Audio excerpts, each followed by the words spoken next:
Prácticas preliminares de la quintesencia del vasto espacio del Dzogchen. Tercera parte. Las prácticas preliminares extraordinarias. Cuando nuestra mente haya sido adiestrada y se haya familiarizado con los principios establecidos en las prácticas preliminares ordinarias y sintamos un deseo espontáneo y natural de practicar el Dharma, estaremos totalmente preparados para entrar por la puerta de la práctica espiritual. Para hacerlo, específicamente en cuanto al budismo Mahayana, es necesario emprender las prácticas preliminares que no son comunes a todas las tradiciones espirituales. Esas implican prácticas budistas específicamente orientadas como tomar refugio e incluyen los siguientes temas. Tomar refugio en las tres joyas supremas, concretamente en el guía o maestro, en el camino espiritual o su enseñanza y en los compañeros a lo largo del camino hasta el estado de liberación. El refugio es el fundamento de la práctica del Dharma. Generar bodhicitta, la entrada y el corazón mismo del gran vehículo.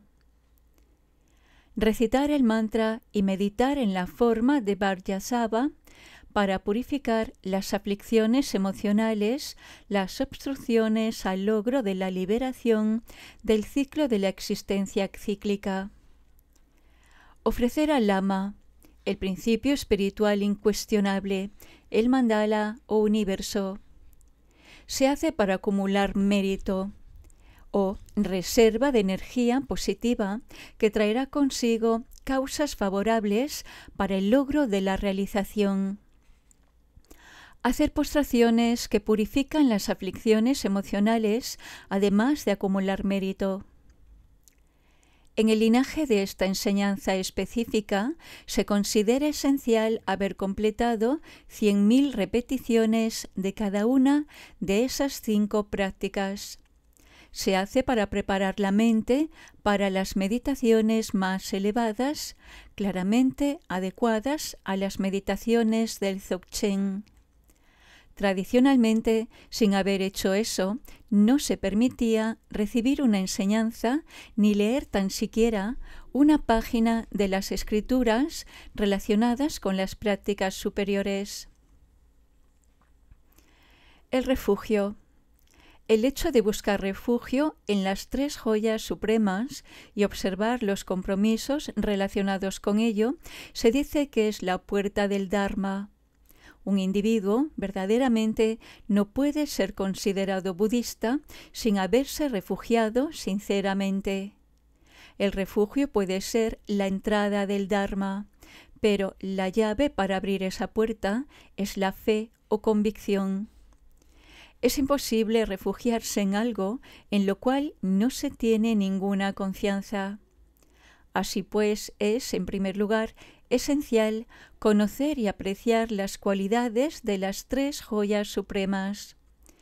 Dicha apreciación conducirá al desarrollo de los 3 aspectos de la fe, a saber, la purificadora, que es una sensibilidad natural a las manifestaciones del Dharma, que tiene como efecto limpiar la mente, de aspiración, que es un sentimiento de urgencia de practicar el Dharma y obtener sus resultados, y la fe con convicción, que se basa en el convencimiento de la realidad de las enseñanzas. Sin fe no surgirá ni siquiera una sola virtud. El Sutra Ratnakutta dice: si un hombre carece de fe, en él no brotará ninguna virtud, igual que una semilla quemada por el fuego no producirá ningún brote. Existen diversos niveles diferentes en el refugio. Dependen de nuestra capacidad e inclinación mentales. En primer lugar, y en la forma común al budismo en general, nos refugiamos respetando al Buda como guía en el camino, en el Dharma como camino espiritual y en la Sangha como apoyo en la práctica durante el camino. Según la tradición tántrica o vajrayana del budismo, que no forma parte de todas las tradiciones, hay niveles más sutiles en los que podemos refugiarnos. El primero de ellos se relaciona con el primero de los estadios de la práctica del Tantra, el estadio del desarrollo o generación, en el cual nos refugiamos ofreciendo nuestras tres puertas, nuestro cuerpo, palabra y pensamiento. Se lo ofrecemos al Lama como refugio en el Buda. Nos consagramos a la deidad personal, Yidan, o refugio interior como el camino, y debemos considerar a los Dakas y Dakinis como el apoyo espiritual en el camino. Por encima de esta forma de refugio está la que se relaciona con el estadio de perfección del Tantra del Yoga supremo, en el cual nos refugiamos en la verdadera naturaleza, la bodhicitta, que en las prácticas del Tantra tiene que ver con el gran gozo inmutable. En este caso, el refugio en la Sangha significa reconocer la dependencia en la práctica del sistema de canales físicos, tsa, nadis, que es considerado como el cuerpo de manifestación nirmanakaya. El refugio en el Dharma supone comprender la purificación del viento o energía, lung, vayu, como el cuerpo del gozo perfecto, sambhogakaya. Y el refugio en el Buda es comprender que la purificación de nuestra esencia seminal, tikle, bindu, es el cuerpo de la realidad última, dharmakaya. La forma más elevada y sutil de refugiarse es la conocida como el refugio en la naturaleza varja, dorje. Es la determinación de lograr los tres aspectos inseparables de la sabiduría primordial, yeshe, jnana, presentes en la mente de los objetos de refugio, su esencia vacía como el dharmakaya, el refugio en el Buda, su naturaleza lúcida como el sambhogakaya, el refugio en el Dharma, y su compasión universal como el nirmanakaya, el refugio en la Sangha. El significado de estas formas tántricas de refugiarse solamente serán plenamente valoradas cuando se adquiera una experiencia directa por medio de las prácticas. Existen varias actitudes que pueden estar presentes cuando nos refugiamos. Puede que nos refugiemos para protegernos del sufrimiento de los reinos de existencia inferiores y para asegurar que renaceremos en los estados de existencia afortunada.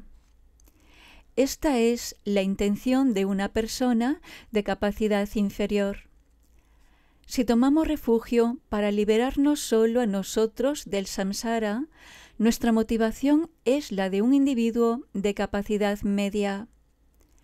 Refugiarnos con el deseo de conducir a todos los seres sintientes al logro final de la budeidad es hacerlo con la motivación suprema de una persona de capacidad superior. En este contexto, debemos refugiarnos como una persona de motivación superior. Al refugiarnos, debemos recibir el refugio directamente de un maestro cualificado y seguir los compromisos pertinentes. Una vez que uno ya se ha refugiado delante de un maestro espiritual, es posible seguir esa práctica con una fórmula como en esta práctica.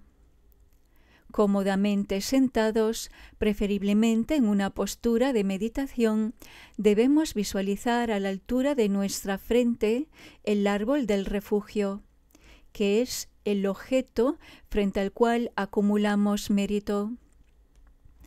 Manteniendo esta visualización frente a nosotros, recitamos los versos de refugio que comienzan: en las tres joyas raras y supremas.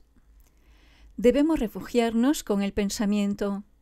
Hasta que todos los seres alcancen el despertar, me refugiaré en las 3 joyas raras y supremas. La oración se recitará con intensa fe y devoción, con una mente plenamente concentrada. Después de repetirla 3 veces, uno imagina que todos los seres sensibles, incluido uno mismo, se disuelven en el árbol de refugio. Todos los objetos en el árbol de refugio se disuelven en la figura central del maestro espiritual y él, a su vez, se disuelve en la total simplicidad, la inactividad absoluta de la talidad. Y uno ha de continuar en este estado meditativo de refugio verdaderamente natural tanto tiempo como sea posible. En resumen, los compromisos de haberse refugiado son: no buscar nunca protección en algún dios mundano o en objetos materiales, pues eso va en contra de refugiarse en el Buda. No dañar nunca a los seres sensibles, pues eso es contrario a la realidad del Dharma. Y no asociarse nunca con personas con comportamientos y puntos de vista erróneos, pues eso es contrario a refugiarse en la Sangha. Por lo general, tener fe en algo trae los beneficios correspondientes. Las recompensas que el practicante obtiene no dependen de la excelencia o la ausencia de ésta en los objetos de su fe, sino sólo de la cualidad de la fe y del estado mental del individuo. Así pues, es muy importante tener lo que se conoce como la actitud que percibe todas las apariencias como puras. Podemos apreciarlo en las historias tibetanas como la de la anciana Gyatso Sangye, que consiguió la liberación por su devota veneración al diente de un perro, y los relatos sobre Kongpo Ben. Por ello, el gran maestro Padmasambhava dijo: por tener fe exenta de dudas, se recibirán bendiciones y se conseguirá todo aquello que uno desee. Generar la bodhicitta. Para lograr los principios personificados en las 3 joyas, al tomar refugio en las causas de dicho estado, que son en sí mismas las 3 joyas, deben practicarse acciones virtuosas. Estas acciones del Bodhisattva son diversas y variadas. No obstante, para emprender esas actividades es antes que nada necesario desarrollar bodhicitta, el pensamiento de la iluminación. Cultivar la bodhicitta es la vía del gran vehículo Mahayana. Es la entrada en el Mahayana, además de su núcleo central. La bodhicitta es el pensamiento de liberar a todos los seres sensibles del sufrimiento y de las causas del sufrimiento, y de conducirlos a morar en el gozo y la felicidad hasta que estén plenamente liberados, y establecerlos finalmente en el reino de la iluminación suprema, el estado totalmente despierto. Para hacerlo, debemos engendrar sinceramente este supremo pensamiento: actuaré para el perfecto beneficio de todos los demás, obteniendo la iluminación suprema y practicando las innumerables actividades de los bodhisattvas, como las perfecciones trascendentales y demás. Si surge en nosotros un pensamiento semejante, desde ese momento seremos considerados bodhisattvas o hijos del victorioso, y seremos honrados por dioses y hombres, tanto en el reposo como en la actividad. Nuestro mérito espiritual incrementará continuamente como el crecimiento incesante de los retoños. Se dice que por acumular un mérito similar durante 3 eones inconmensurables se completarán los 5 caminos espirituales y los 10 estadios espirituales, y se logrará su resultado, la budeidad. Puede que pensemos que, puesto que este es un periodo de tiempo demasiado largo, ese camino espiritual no tiene nada de extraordinario. pensar así es incorrecto. Al cultivar un pensamiento especialmente fuerte y puro para beneficiar a los demás de una forma definitiva, es posible completar la acumulación de mérito de forma rápida. Esta afirmación procede de una de las historias de las vidas previas del Buda, cuando, con el nombre de Yin Yen Chen, era el patrón de un navío.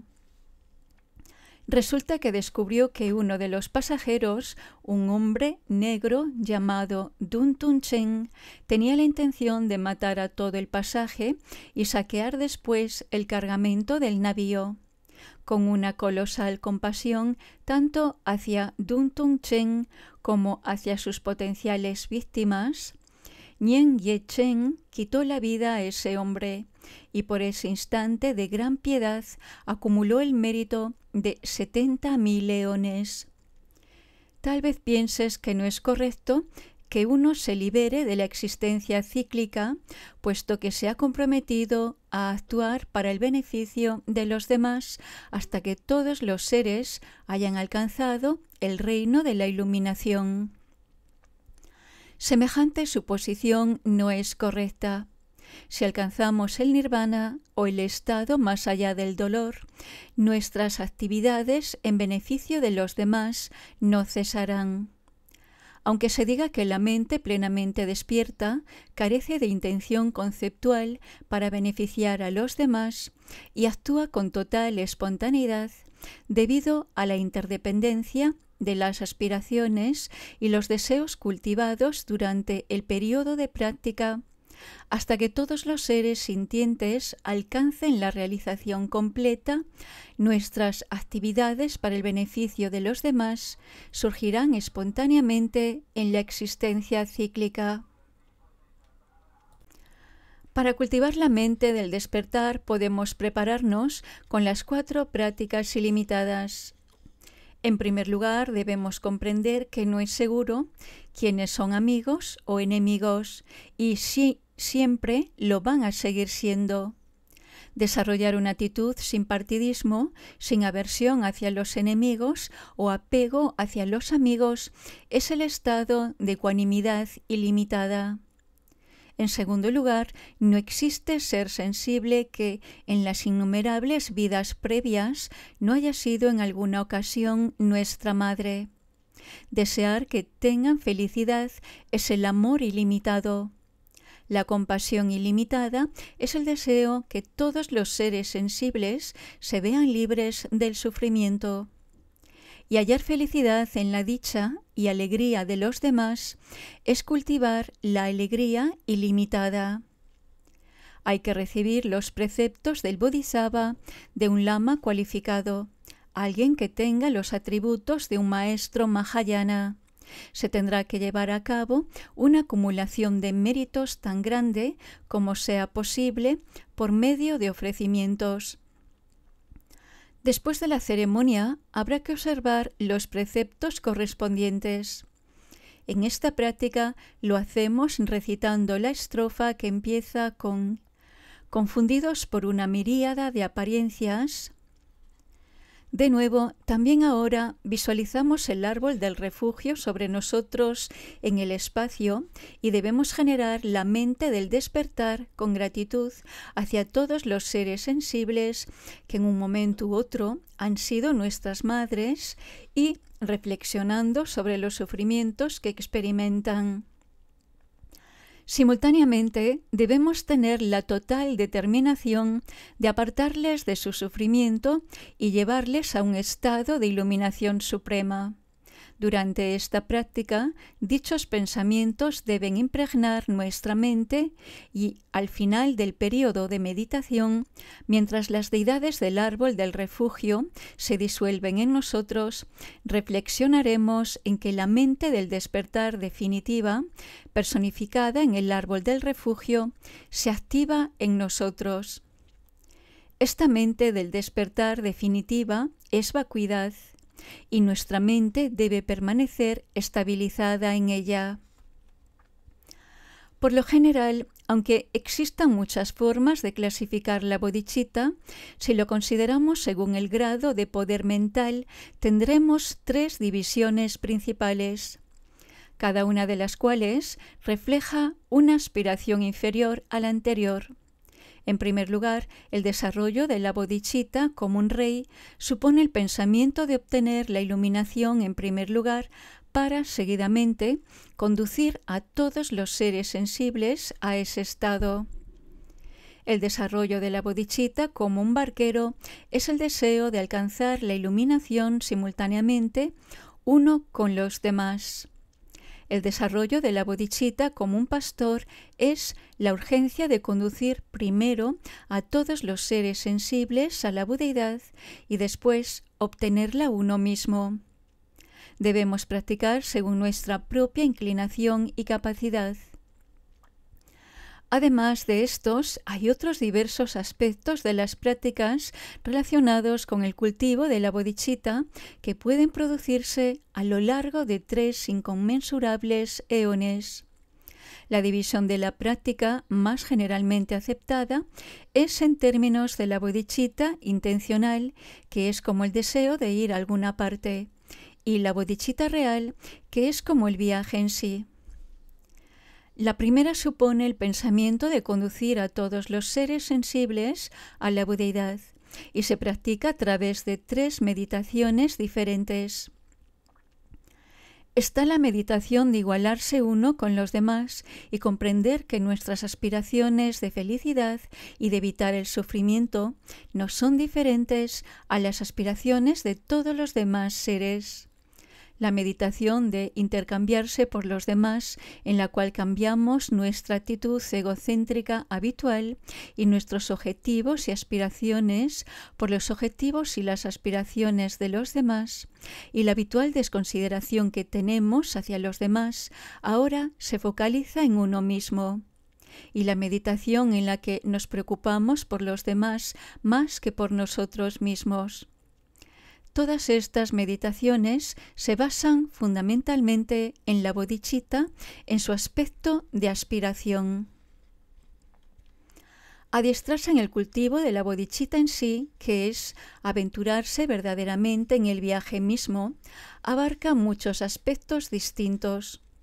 No obstante, pueden resumirse en las 6 perfecciones trascendentales, las paramitas. Estas deben practicarse. En primer lugar, la perfección trascendental de dar o la generosidad. Supone dar sin ningún apego bienes mundanos y objetos materiales, instrucciones y enseñanzas religiosas o espirituales, y proteger del miedo en un sentido último. La perfección de la disciplina moral también consta de 3 aspectos. Debemos abandonar las acciones no virtuosas, acumular y practicar las acciones virtuosas y actuar para el beneficio de los demás, con las 4 formas de reunir discípulos. Esas 4 formas de reunir discípulos son: ser generoso, ser amables cuando hablamos, comportarse de acuerdo con los principios del Dharma y trabajar para el beneficio de los demás. La perfección trascendental de la paciencia incluye 3 prácticas principales: responder al enfado, abuso o daño con amor y actuando para beneficiar a quien nos ha dañado, es la paciencia en la que se hace lo opuesto. Soportar la sed y el hambre para el beneficio de la práctica espiritual es la paciencia de soportar las dificultades por el Dharma. No sentir miedo al oír el profundo significado de cuestiones como la vacuidad y tomarnos tiempo para comprender su significado es la paciencia de la audacia con el significado profundo. La perfección trascendental de la diligencia o esfuerzo espiritual incluye 3 aspectos. Ser diligente sin desanimarse es llevar la armadura de la diligencia.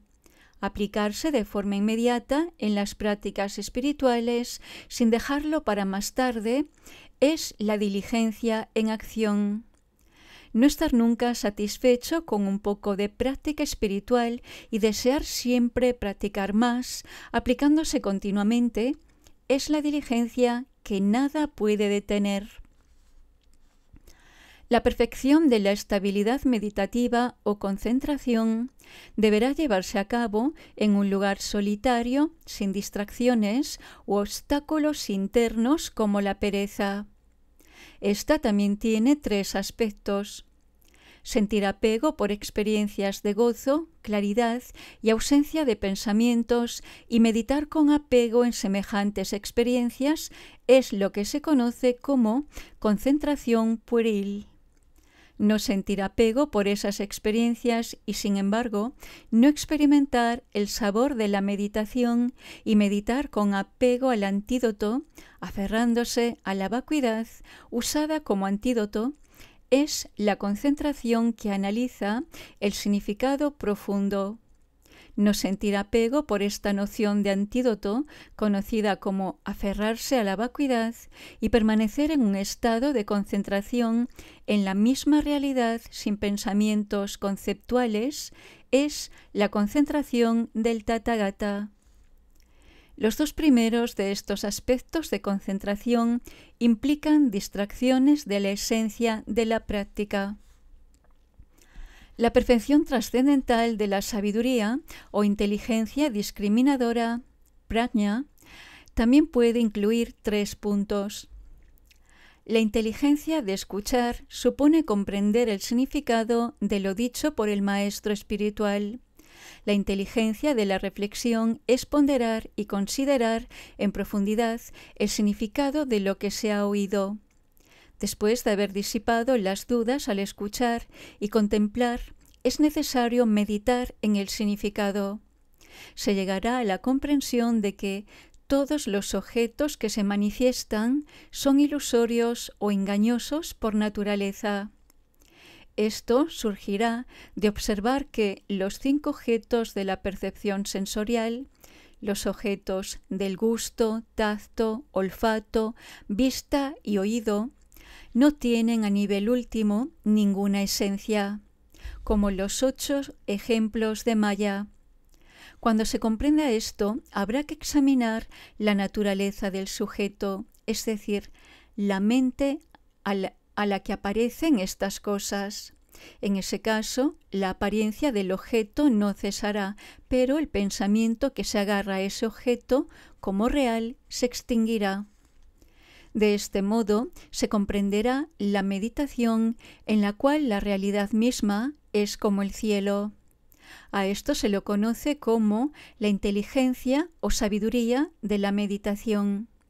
Estas 3 sabidurías, la de escuchar, reflexionar y meditar, son el eje de una práctica rigurosa.